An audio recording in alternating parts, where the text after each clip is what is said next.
Voice clear है दोस्तों? आप सभी का बहुत बहुत स्वागत है आज की क्लास में। और मैं आपका गाइड ओजांग और ब्रेकफास्ट स्टडी विद ओजांग सर में आप सभी का बहुत बहुत स्वागत है। उम्मीद करता हूं कि अब हम एक नए चरण में जाकर पढ़ाई करेंगे। मेरे पास कल बड़ी संख्या में कोई एक क्वेश्चन आया कि सर अगर हम बिगिनर हैं या अपनी तैयारी को रीफ्रेम करना चाहते हैं तो हम कैसे कर सकते हैं। That is very important. ठीक है, कि हम अपनी पढ़ाई को कैसे जो है रीफ्रेम कर सकते हैं, कैसे जो है वो सही डायरेक्शन में लेकर जा सकते हैं। बड़ा लक्ष्य है, क्वेश्चन बहुत अच्छा है आप लोगों का। ठीक है, काफ़ी ज़्यादा इंपॉर्टेंट एक क्वेश्चन है।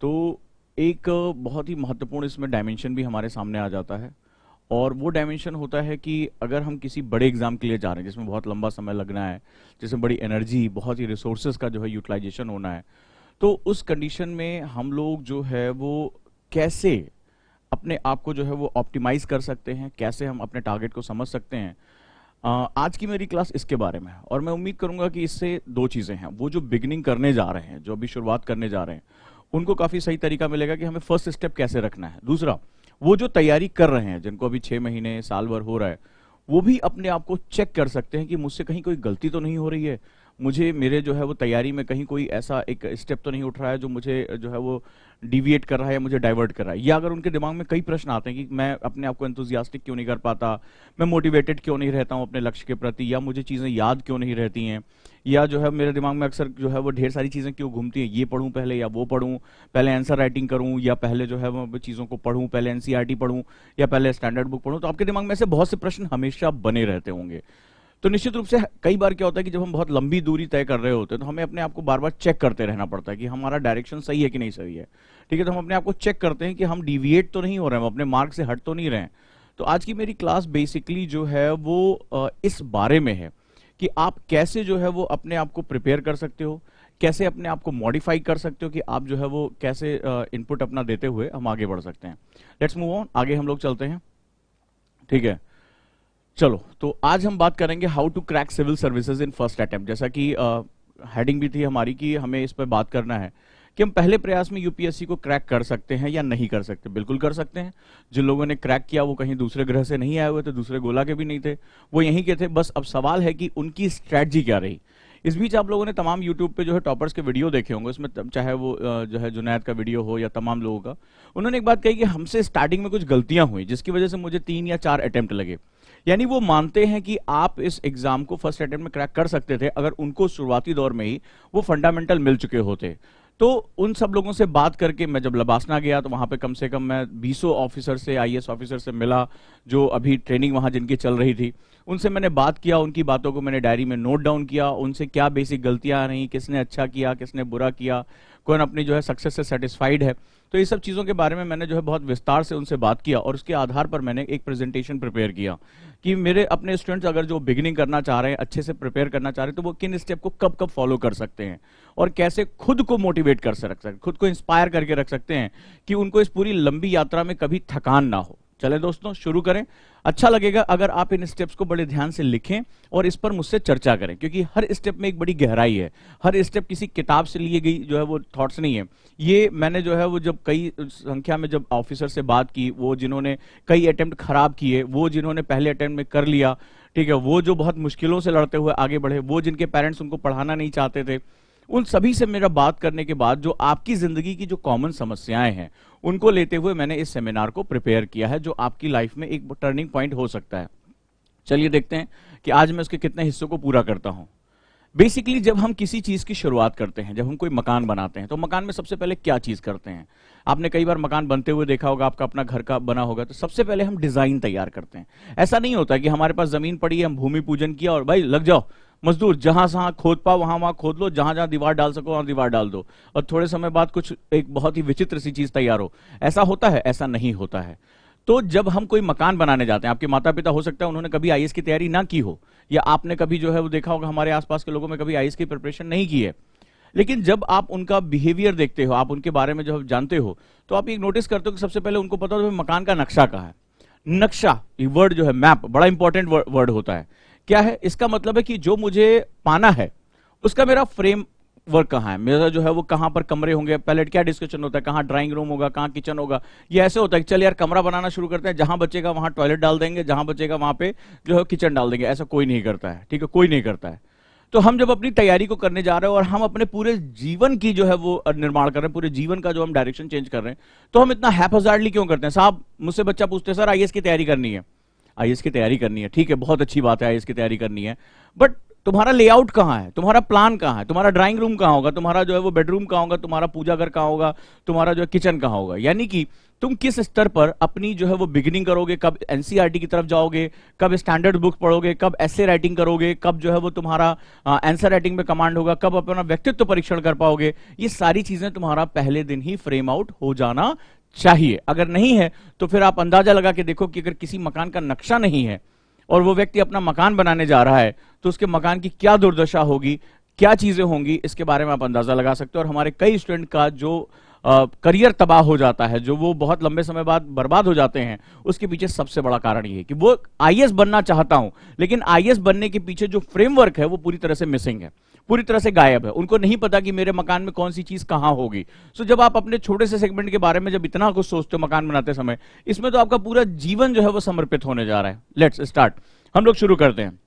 जैसा कि कहा जाता है, एथिक्स में भी ये बात लिखी हुई है कि जब भी हम किसी चीज की शुरुआत करें तो राइट एटीट्यूड और राइट टेम्परामेंट से हमारी शुरुआत होनी चाहिए। जी हाँ, it is not about NCERT which is very important. NCERT आज सबके पास है, मुखर्जी नगर में आ जाओ, कोई स्टूडेंट ऐसा नहीं होगा जिसके पास नई और पुरानी एनसीईआरटी तुम्हें ना मिल जाए, भले चाहे वो सर के नीचे रख के सोए या कहीं पे जो डाल दे, उसके कमरे में ये मिलनी है कुछ चीजें, ठीक है। उसके पास हिंदू आना ही आना है, उसके पास जागरण आना ही आना, उसके बाद भी वो प्री नहीं निकाल पाता। उसका कारण क्या है? किताब तो है, लेकिन किताब का इस्तेमाल कैसे करना है ये वो उसके पास जानकारी नहीं है। तो मैं आपसे आज बात करने जा रहा हूं स्टेप बाय स्टेप, मतलब बिगिनर से, या जो लोग अपनी तैयारी कर रहे हैं वो भी अपने आप को रिफ्रेम कर सकते हैं, अपने आप को करेक्ट कर सकते हैं। करेक्शन हमारा सबसे बड़ा गुण होता है, तो हम उसके बारे में आज बातचीत शुरू करते हैं। सबसे पहले चीज होता है राइट एटीट्यूड, क्योंकि स्ट्रेटजी हमारी सबसे इंपॉर्टेंट इसी से शुरू होती है। मैं क्या चाहता हूं, ठीक है, आज हम बात करते हैं सबसे पहले अपनी इस कहानी की। अगर आप लिखोगे तो मुझे बहुत अच्छा लगेगा। सबसे बड़ी बात, जो सबसे बड़ा डर है, सबसे बड़ा डर क्यों कहता हूं? क्योंकि ये एग्जाम ऐसा है जिसमें लगभग 1300 में एक बच्चे का सिलेक्शन होता है। 1300 में एक बच्चे का सिलेक्शन होता है जब हम यूपीएससी की तरफ जाते हैं। ये देश का सबसे बड़ा ड्रीम है, आज भी ये देश की सबसे बड़ी प्रतिष्ठा है। अगर किसी का बच्चा आईएएस आईपीएस बन जाता है तो आपने खुद देखा होगा उसका क्या सम्मान होता है। आप उसको किस नजर से देखते हैं? जब मुझे याद है कोविड-19 से जस्ट पहले जब हमारे यहाँ सेमिनार हुआ और अतहर आमिर जब आए, तो आप अंदाजा करेंगे कि हमने बत्रा सिनेमा हॉल बुक करके रखा था और बत्रा सिनेमा के मालिक ने कहा था कि पिछले 10 सालों में सबसे ज्यादा आपके पास जो है क्राउड आया था। मुझे बहुत अच्छे, आप में से हो सकता है कोई इसमें आया भी हो। और आप आश्चर्य करेंगे, हमने 11 सिक्योरिटी गार्ड बाउंसर्स जो है रखे थे ताकि अतहर आमिर की सुरक्षा जो है सुनिश्चित की जा सके।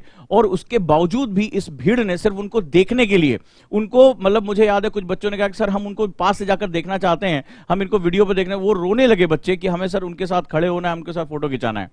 मैं बाद में सोचने लगा कि वो भी तो हमारी आपकी तरह एक इंसान है। आज से कुछ साल पहले वो एक कश्मीरी युवक को कौन जानता था? कोई नहीं जानता था। बट नाउ डेज ही और she can be a celebrity. कोई भी जो है वो सेलिब्रिटी हो सकता है, बशर्ते आपको ये बात पता हो कि मुझे पाना क्या है। बहुत महत्वपूर्ण है। लोग उनकी फोटो लगाते हैं, उनके जो है वो इंस्टाग्राम को लाइक करते हैं, उनके फोटोज को लाइक करते हैं। बहुत से लोग हैं, ये कोई भी हो सकता है, चाहे वो हम जो है टीना डाबी, अतहर आमिर, ये तमाम और भी जो टॉपर्स निकल कर आते हैं, उन सब की मैं बात कर रहा हूं। आपने देखा होगा उनकी जो पोजीशन होती है सडनली जो है सोसाइटी में चेंज हो जाती है, उनके प्रति नजरिया चेंज हो जाता है। आप किसी से जाके गलती से कह दो कि मैं आईएएस हूं, तो आप देखिए कि बड़ा जो है ताकतवर व्यक्ति भी है, नेता भी, अधिकारी भी, तो वो भी उसका अचानक से एटीट्यूड क्या हो जाता है, वो चेंज हो जाता है।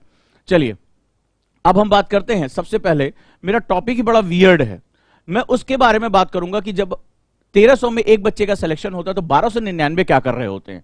क्या उनमें कोई बहुत बड़ी कमी होती है? क्या वो जो है उन्होंने पढ़ाई नहीं की होती? क्या उनकी एनसीईआरटी की बुक्स गलत प्रिंट हुई होती हैं? या उनकी किताबें कोई आके फाड़ जाता है, उनके नोट्स को पानी में गला देता है? क्या ऐसा उनके साथ होता है? तो सबसे पहले जो मैं आज बात करने जा रहा हूं वो सबसे इंपॉर्टेंट सेगमेंट है। कहता हूं मेरी एक आदत है मेरे जीवन की, मैं हमेशा कहता हूं कि प्रिपेयर फॉर द, जैसे कहते हैं रेडी फॉर, जो प्रिपेयर फॉर द बेस्ट, हम हमेशा अपने बेस्ट के लिए प्रिपेयर करो, but ready for the worst. ये मेरा अपना फंडामेंटल है।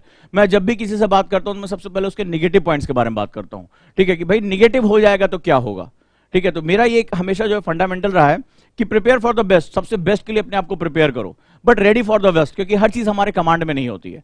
तो सबसे पहले मैं यही आऊंगा कि हम फेल क्यों कर जाते हैं। अगर मुझे ये पता चल गया तो मैं अगर उसको अपनी जिंदगी से हटा दूंगा तो बचा हुआ हिस्सा मेरी जीत होगी। फेल क्यों कर जाते हैं? सबसे बड़ी बात है और वो है सबसे महत्वपूर्ण, ध्यान से अपने आज डायरी लिख के मुझे शेयर करना कि अपने जो सपने हैं उसमें विश्वास में जो कमी होती है। ड्रीम्स, मैं आईएएस बनना चाहता हूं और मैं आईएएस हूं, इसके बीच में जमीन आसमान का अंतर, जमीन आसमान का अंतर होता है। मैं आईएएस हूं, मैं वो फील कर रहा हूं, मैं अपने व्यक्तित्व उसी हिसाब से लेकर चल रहा हूं, मेरे बोलने का तरीका, मेरे पढ़ने का तरीका, बात करने का, क्लास में प्रश्न पूछने का तरीका, ये सब कुछ बताता है कि मेरे विश्वास कितने ज्यादा हैं। जब आपसे लोग कह रहे हैं कि जब आप मेरे से व्हाट्सएप पे मुझे मैसेज पूछते हो, सर वो पापा कह रहे थे कि आईएएस नहीं बन पाओगे, मेरी उम्र इतनी हो गई है, ये प्रश्न मेरे पास बहुत आते हैं, हजारों की संख्या मेरे पास व्हाट्सएप आता रहता है। तो सर ये मेरे से वो पापा कह रहे थे कोई छोटा मोटा इम्तहान दे लो या जो है वो कुछ और देख लो, कुछ सर मुझे इसके साथ साथ कुछ और भी कर देना चाहिए, सर मैं नौकरी करता हूं, मैं आईएएस बन पाऊंगा कि नहीं बन पाऊंगा। ये आप मुझसे नहीं कह रहे हो, मुझे समझ में आती है, मुझसे नहीं कह रहे हो, ये तुम खुद को समझा रहे हो। बहुत ध्यान से मेरी बात को समझना, ये खुद को समझा रहे हो, क्योंकि विश्वास और अविश्वास ये दोनों एक साथ नहीं रह सकते कि थोड़ा थोड़ा विश्वास, ऐसी कोई चीज एग्जिस्ट नहीं होती है। या तो किसी चीज में पूरा जो है ट्रस्ट होता है, पूरा फेथ होता है, या नहीं होता है। ठीक है, आंशिक रूप से इनका कोई जगह नहीं कि मैं थोड़ा थोड़ा विश्वास करता हूं कि मैं आईएएस बन सकता हूं, कोई चीज नहीं है। या तो मैं विश्वास करता हूं कि मैं आईएएस बन सकता हूं, या तो मैं विश्वास नहीं करता हूं। There is no such thing थोड़ा थोड़ा, आंशिक या जो है पार्शियल नहीं होता है। तो आज से एक बात ध्यान रखना कि अगर तुमने जिस दिन अपने इस जो कॉन्सेप्ट को परसीव कर लिया, इसको जो है वो आपने समझ लिया कि भाई मेरा सपना है, मुझे आईएएस बनना है, तो उस दिन ये समझना तुम्हारा ही सपना है और इसके लिए तुम हर कीमत तैयार जो है दे सकते हो। एक्चुअली किसी सपने को धारण करना, ठीक है, वो एक उसी तरह जैसे एक माता अपने गर्भ में अपने बच्चे को रखती है, बिल्कुल ऐसा ही है।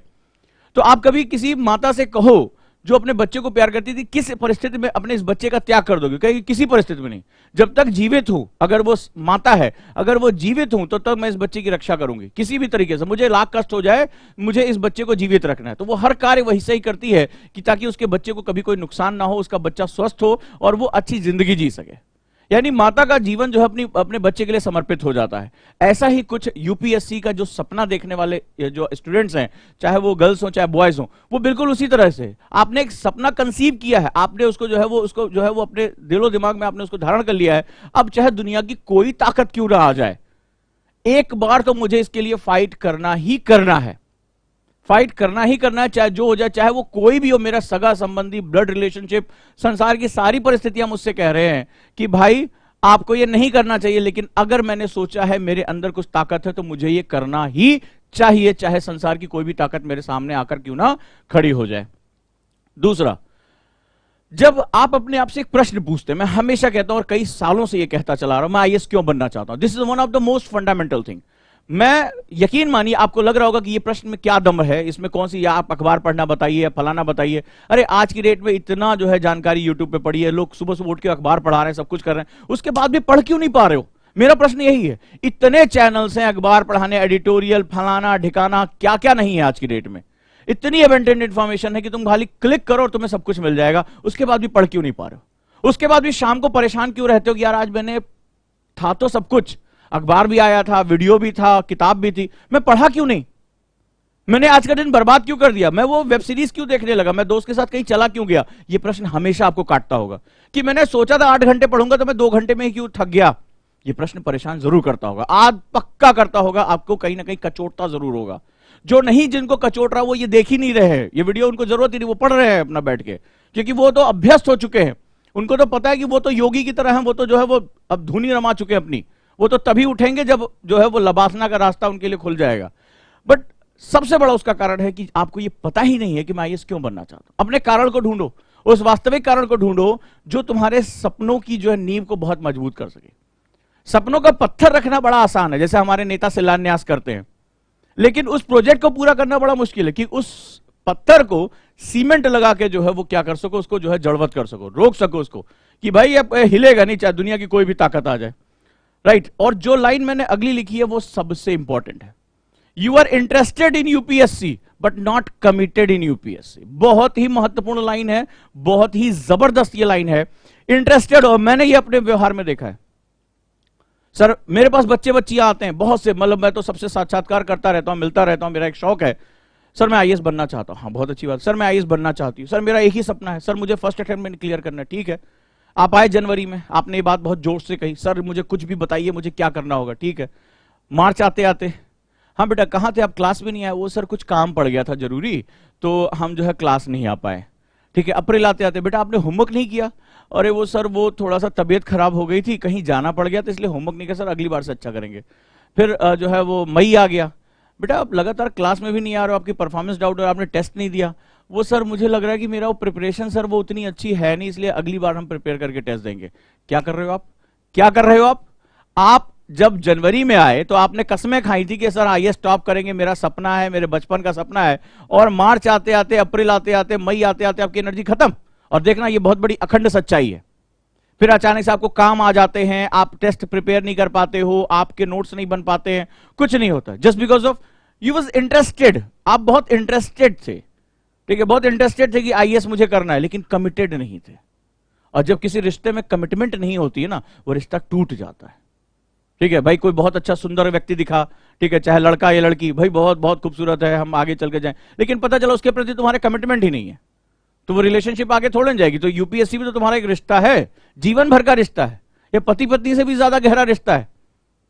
तो इसके लिए तो तुम्हें कमिटमेंट दिखानी पड़ेगी कि हाँ मैं तुम्हारे लिए समर्पित हूं।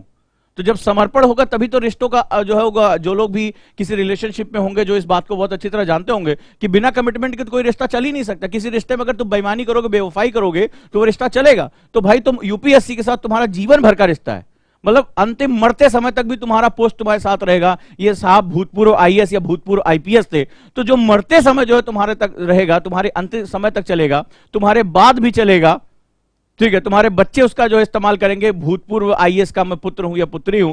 तो भाई ये जीवन भर का, जीवन के बाद का भी एक रिश्ता है, तो तुम इसके प्रति कमिटमेंट ही नहीं शो कर रहे हो। ये सबसे बड़ी चीज है, आपको ये जज करना पड़ेगा। ये जो पॉइंट है वो आपको फेलियर का सबसे बड़ा रीजन। और मैं ऐसा कम से कम सैकड़ों की संख्या में हर साल बच्चों से मिलता हूं, बात करता हूं और उनका रिकॉर्ड रखता हूं, और मैं देखता हूं वो कैसे जो है मूवमेंट कर रहे हैं, राइट। दूसरा सबसे बड़ी चीज है, जो हमारे समाज है, हमारा जो सोसाइटी है, वो बहुत एक ऑप्रेसिव सोसाइटी है, बहुत ज्यादा आपके ऊपर दबाव डालता है, आपके सपनों को ये हमेशा काट के फेंक देता है। और इसके लिए मैंने कल्चर की क्लास में बहुत कुछ डिस्कशन कर रखा है कि हमारा सोशल कल्चर है क्या। और जब आपके ऊपर ये प्रेशर आता है डर के मारे, यार मैं तो बड़ा गोल्ड मेडलिस्ट नहीं हूं, मैं तो सेकंड डिविजनर हूं, मैं तो यार हिंदी माध्यम से पढ़कर आया हूं, अभी यूट्यूब पे देखा था कि हिंदी माध्यम का सिलेक्शन ही नहीं हो रहा है, कोई टॉपर ही नहीं निकलता। भाई अब हजारों की संख्या में क्वेश्चन आते हैं ये, ठीक है। पापा कह रहे थे पहले कोई छोटी मोटी नौकरी पकड़ लो, अभी देखो भर्ती निकली है पटवारी की, पटवारी पहले कर लो फिर देखेंगे आगे। तो क्या होता है, आप डर के मारे, डर, फियर, लालच जो भी है, इसके मारे आप छोटे छोटे लक्ष्य बना लेते हो, छोटे छोटे लक्ष्य बना लेते हो, यार ये पा जाए। अब जैसे मेरे कुछ स्टूडेंट हैं, मुझे याद है जब वो आए मेरे साथ मिले शुरुआती दौर में, तो उनसे मैंने कहा था कि बड़ा सोचो, बड़ा करो। नहीं ठीक है, उन्होंने क्या हुआ, एक छोटा एग्जाम दिया और उसको उन्होंने क्वालिफाई कर लिया, हुर्रे, घर में पार्टी मिठाई बट रही है, बहुत अच्छा। हालांकि जैसा आईएएस में होता है कि देश में न्यूज़पेपर, ऐसा कुछ नहीं हुआ, लेकिन हाँ उनको नौकरी मिल गई। अब उन्होंने मुझसे वादा किया कि सर नौकरी होते ही मैं जो है वो आईएएस की तैयारी में लग जाऊंगा। पर भाई कोई तुम्हें फ्री में सैलरी थोड़ी देगा। अब नौकरी में गए तो नौकरी में प्रेशर आना, पहले ट्रेनिंग, फिर ये सर अभी नहीं, 6 महीने बाद ट्रेनिंग खत्म हो जाएगी फिर करेंगे। फिर नौकरी में जो है सर अभी तो फील्ड में डाल दिया है सर, अभी तो कुछ कर ही नहीं पा रहे हैं। फिर क्या हुआ, इधर समय बीतता रहा, समय बीतता रहा, घर वालों ने कहा भाई नौकरी हो गई सरकारी, अब हमारी भी उम्र हो रही है, किसी भी दिन जो है यमराज का बुलावा आ सकता है, तुम एक काम करो जो है शादी कर लो ताकि हम नाती पोतों का मुंह देख के संसार से जाएं। हो गई शादी, ठीक है, उधर बढ़िया रिश्ता भी आ गया, सब कुछ जो है मामला सेट हो गया, और भाई साहब जो है वो लग गए अपने अगले काम में।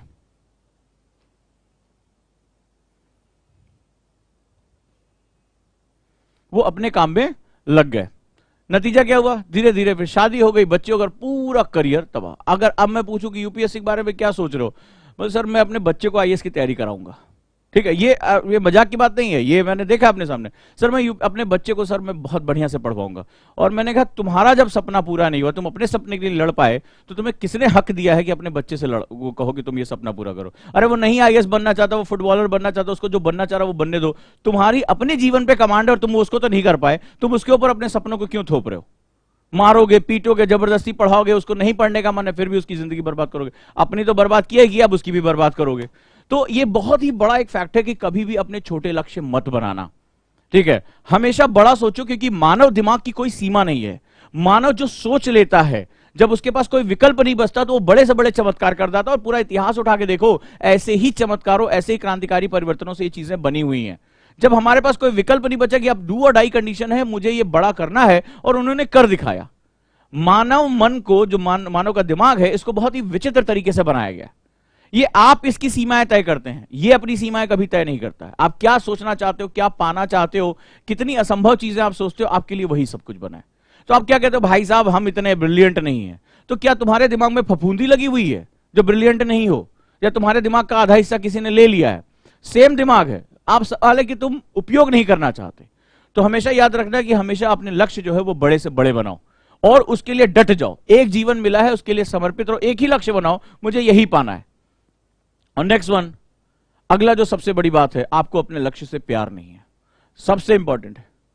When you fall in love, जब आप किसी चीज के साथ प्यार में पड़ जाते हैं, चाहे वो क्रिकेट का बल्ला हो, चाहे मुझे याद है साइकिल हो, कोई भी चीज हो, ठीक है, तो आप उसके बारे में ही सोचते रहते हैं, उसके बारे में रिसर्च करते रहते हैं, उसके साथ आप प्यार में होते। तो यूपीएससी को प्यार क्यों नहीं करते, अपने लक्ष्य को प्यार नहीं करते? उसी के बारे में दिन रात सोचिए, उसी के लिए समर्पित रहिए, उसके लिए जो है वो अपने आप को झोंक दीजिए। देखिए कैसे आपको यूपीएससी मिलता नहीं है।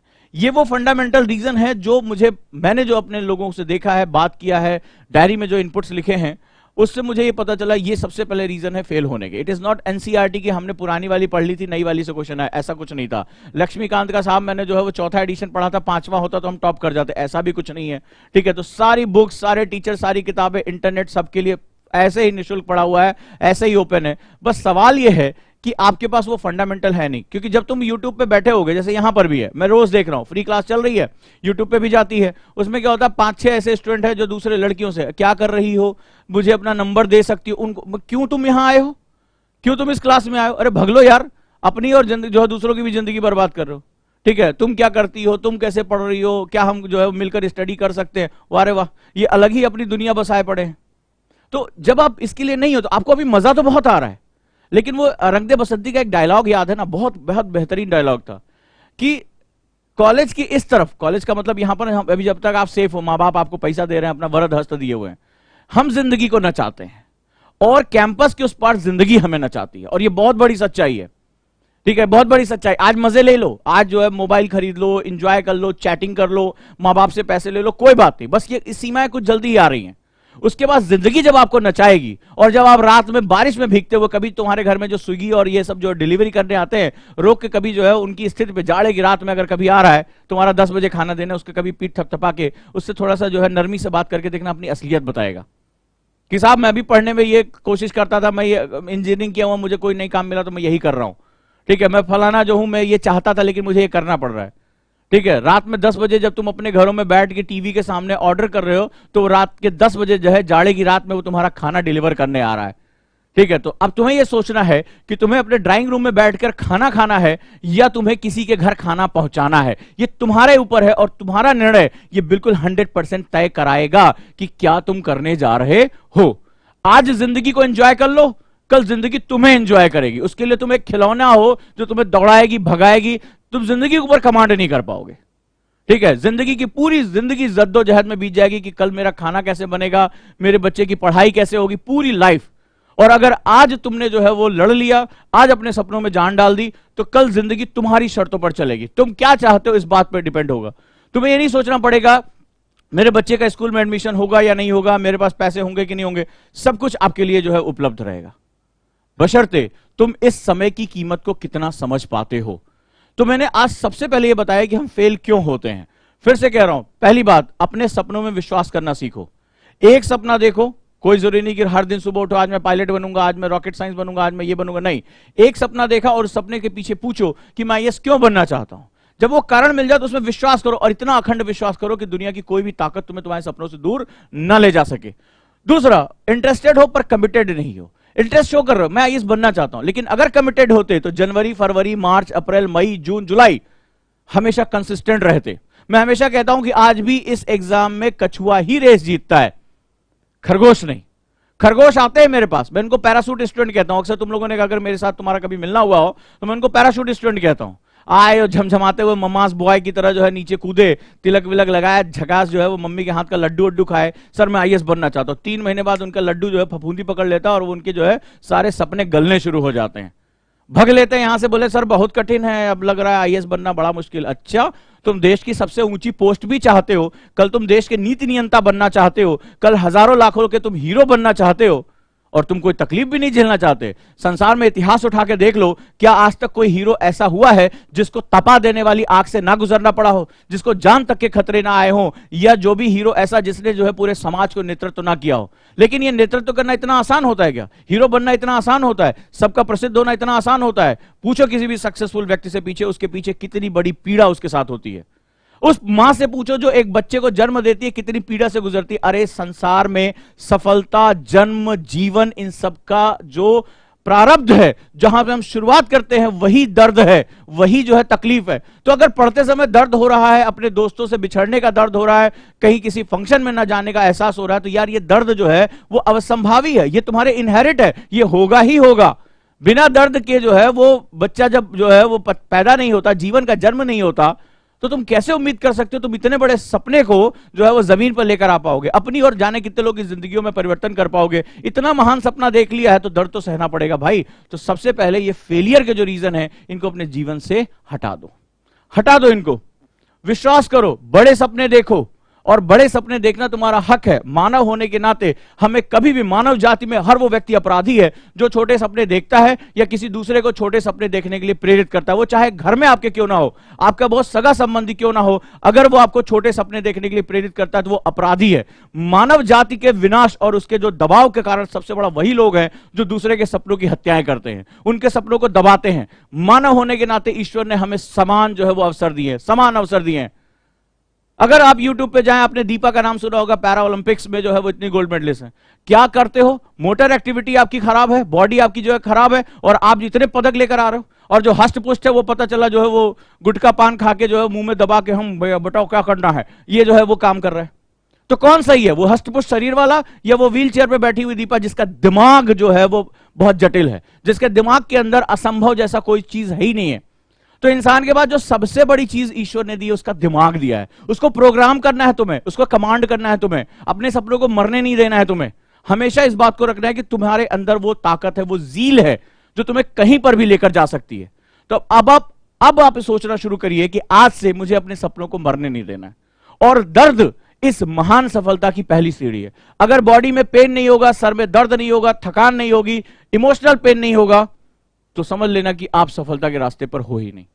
जीवन की शुरुआत हमेशा दर्द से ही होती है, सफलता की शुरुआत हमेशा दर्द से ही होती है। ये एक इनहेरिट पॉइंट है, और हम में से 99% लोग इस दर्द से डर के, इस दर्द के एहसास से डरकर भग जाते हैं। भग तो जाते हो, लेकिन भग कर जाओगे कहां, यह सोचने वाली बात है। क्योंकि जो 1% बच जाते हैं वही संसार पे नेतृत्व करते हैं। वो तुम्हें दर्द देते हैं, सुख देते हैं, फिर तुम उनकी इच्छाओं पे जीने के लिए मजबूर हो जाते हो। क्यों? क्योंकि तुमने दर्द सहकर अपने आप को जटिल किया है, तुमने दर्द सहकर अपने आप को सफल होने के लिए बनाया है। तो अब तुम उनकी बातें सुनने के लिए मजबूर हो जाते हो। तो तुम्हें यह सोचना है कि कल तुम्हें जो है उनके दास बनकर रहना है या कल को तुम्हें रूलिंग करनी है, यह तुम्हें डिसाइड करना है। और यह डिसीजन यहां होता है, यह डिसीजन यहां होता है। शरीर तो केवल और केवल एक व्हीकल है, कोई इसका बहुत महत्व नहीं है। अगर ऐसा होता तो ईरा सिंघल को आईए स्टॉप नहीं करना चाहिए था, क्योंकि शरीर तो उनके पास है ही नहीं है, बिल्कुल 60% खराब पड़ा हुआ है। दिमाग तो है ना, तो दिमाग की जटिलता पे विश्वास करना सीखो, दिमाग की ताकत पर विश्वास करना सीखो। ये वो हाथी है, ठीक है, ये वो महान हाथी है जिसको अगर तुमने काबू कर लिया तो दुनिया की शक्ति तुम्हारे पास है, और तुम अगर इसके काबू में आ गए तो ये तुम्हें अपने पैर के नीचे कुचल देगा, तुम्हारा पूरा भविष्य कुचल के रख देगा, और तुम फिर दूसरों की शर्तों पर जीवन जीने के लिए मजबूर हो जाओगे। ये आज का मेरा फंडामेंटल्स था जिसके बारे में मैंने बात किया। अब मैं कल इसके सेकंड पॉइंट के बारे में बात करूंगा, और वो होगा एटीट्यूड एंड टाइम मैनेजमेंट, कैसे कैसे हमें स्टेप लेकर जाने हैं। दोस्तों अच्छा लगा हो अगर ये आज की क्लास, तो मुझे जरूर अपना फीडबैक दें। अपने प्रश्नों को मुझ तक मेरे व्हाट्सएप नंबर पर भेजते रहें, मेरे जो है टीम के पास भेजते रहे, और हमेशा प्रिपेयर रहे अपने आप को अच्छे से अच्छा करने के लिए। और आपको मैं बता दूं, जैसे आज शाम को मेरी नीति आयोग की क्लास है, कल जहां पर जो है मैंने एक ओपन क्लास में आपसे डिस्कशन किया था कि बेसिकली भारत की जरूरतें क्या हैं, क्या प्रॉब्लम्स हमारे सामने आ रहे हैं। फ्यूचरिस्टिक डॉक्यूमेंट है हमारा नीति आयोग का डॉक्यूमेंट, जो भी इकोनॉमिक, सोसाइटी और यूपीएससी की प्रिपरेशन करना चाहते हैं, इससे अच्छा उनके लिए कोई डॉक्यूमेंट नहीं रहेगा कि हमारे भारत में आगे हमारे पास क्या अपॉर्चुनिटीज है। मात्र 500 रुपए में ये जो हमारा कोर्स चल रहा है बहुत ही महत्वपूर्ण है। और मैंने आपको कल बताया कि मैं 9 ड्राइवर्स के बारे में बात करूंगा। आज मेरा टॉपिक रहेगा new India, concept of new India, एक बहुत बड़ा टॉपिक है। और जब मैं आज आपसे टीईसी यानी कि अब टीईसी क्या है इसके बारे में बात करूंगा, और आपको नए जो है वो सिद्धांतों की तरफ लेकर जाऊंगा, जहां आपको पता चलेगा कि कितने नई चीजें हमारे सामने आ रही हैं। साथ ही साथ जो स्टूडेंट हमारे साथ जुड़ना चाहते हैं कॉन्सेप्टर और फाउंडेशन में, उनके लिए बहुत से इनपुट्स हैं। यहीं से नीति आयोग से उनका भी बैच शुरू हुआ और एक बैच हमारा 5 अक्टूबर से जो है शुरू हो रहा है, 5 अक्टूबर।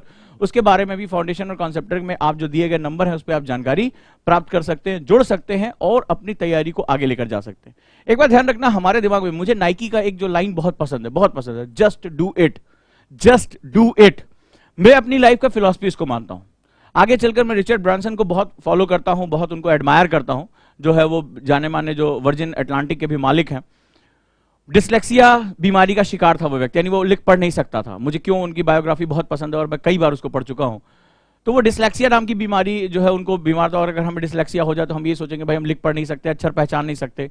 लेकिन वो व्यक्ति आज ब्रिटेन का सबसे बड़ा उद्योगपति है, उसको सर रिचर्ड ब्रांसन के नाम से जाना जाता है। उनकी किताब है screw it just do it. और मैं ये सोचता हूं कि मेरी लाइफ की फिलॉसफी है, मुझे अगर कोई आइडिया मैं अगर कंसीव करता हूं, किसी आइडिया पे मैं काम करता हूं, मैं उसको जस्ट डू इट पे करता हूं। मतलब तुरंत के तुरंत इसको कर जाओ, कुछ मत सोचो। क्योंकि अगर आप सोचने बैठे, आप प्रॉस एंड कॉन्स निकालने बैठे, तो आप कभी निर्णय नहीं ले पाते, कभी निर्णय नहीं ले पाते। और ये मैं हर चीज में देखता हूं, हर चीज में ये महसूस करता हूं कि जब मैं किसी चीज पे बहुत ज्यादा सोचने लगता हूं तो मैं कभी कोई काम नहीं कर पाता, फंस जाता हूं। इसके प्लस क्या है, इसके माइनस, का टाइम बर्बाद होता है और मुझे लगता है कि निर्णय उतना ऑप्टिमम नहीं रहा जितना अगर मेरे दिमाग में ये बात आया कि ये मेरा सपना है, मैंने उसको विचार किया कि हाँ ठीक है ये मुझे करना चाहिए, तो जस्ट डू इट, उस पर एक्शन शुरू कर दो। नहीं तो तुम्हारा दिमाग तुम्हें भ्रमित करना शुरू कर देगा। अगर सोचा है कि मुझे आईएएस बनना है, मुझे सोचा है कि मुझे करना है, तो आपको ये काम शुरू कर देना चाहिए। जब आप इस सफर पे चले पड़ोगे तो आपको लगेगा ये इतना कठिन नहीं था जितना हम इसको सोच रहे थे। जितना बाहर बैठे हम बात कर रहे थे कि यार मैं हिंदी वाला हूं, मेरा सिलेक्शन नहीं होगा, मैं सेकंड डिवीजन हूं, मेरा नहीं होगा, मैं गांव से हूं, मेरा नहीं होगा, ऐसा कुछ नहीं है। अंदर आओगे तुम देखोगे कि अगर right attitude, right strategy, right timing और डेडिकेशन के साथ ये काम किया जाए तो ये उतना ही आसान है। मिलता हूं दोस्तों कल मैं आप लोगों से। इसके अगले चरण में कैसा लगा आप जरूर मुझे बताएं, अपना जो है वो फीडबैक मुझे दें। और लगातार मेरी एक कोशिश रहेगी कि आप मोटिवेट रहें। हमारे जो बच्चे जुड़े हुए हैं कॉन्सेप्टर और फाउंडेशन में पहले के बैच में, वो मैंने उनको पहले बताया था 6 घंटे और 8 घंटे का टाइम टेबल आज मेंटेन करें। मुझे शाम को अपनी रिपोर्ट भेजें। मैं चाहता हूं कि एक दिन हमारी शुरुआत हो जहां हम ऑप्टिमाइज रहें अपने आप को, और जो भी आपकी दिक्कतें आ रही हैं मुझ तक भेजते रहें ताकि मैं अपनी इन वीडियोस के माध्यम से उनका समाधान आप तक पहुंचाता रहूं। थैंक यू सो मच दोस्तों, कैसा लगा मुझे जरूर बताइएगा।